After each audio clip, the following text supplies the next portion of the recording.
Sugatan ng isang 9 gulang na babae matapos na aksidenteng mabaril ng kanyang tiyuhin sa barangay Balumbon, Calabanga, Camarines Sur, alas 6:25 ng gabi noong ika-13 ng Marso. Batay sa investigasyon ng Calabanga Municipal Police Station, naglalaro sa labas ng kanilang bahay ang biktimang si Lily. Hindi niya tunay na pangalan, habang naroon naman ang suspect na si alias Frank, 32 anyos, isang laborer hawak ang isang baril nang aksidente nitong makalabit ang gatilyo na tumama sa likurang bahagi ng biktima. Nakatakbo pa umano ang bata sa loob ng kanilang bahay at ipinakita ang kanyang likuran dahil may kung anong tumama raw sa kanya hanggang sa isinugod na siya sa Bicol Medical Center sa Naga City. Di umano, ang nasabing pangyayari is maglilinis ng baril yung tiyuhin ng bata, and hindi sinasadyang nakalabit yung gatilyo ng baril at hindi inaasahan na meron palang balang nakalagay. Pumutok yung baril at aksidenteng tinamaan yung bata sa likod.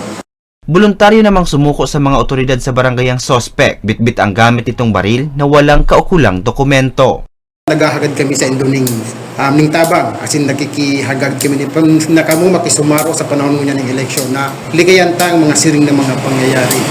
Dito pagbalgaron kung ano man nakalagsis ito yan sa liging batas, and iwasan ta na magsaray ni mga deadly weapon, ni mga badil. Kasi po sa panahon po ngayon, maaari po kitang maging responsable or maging biktima.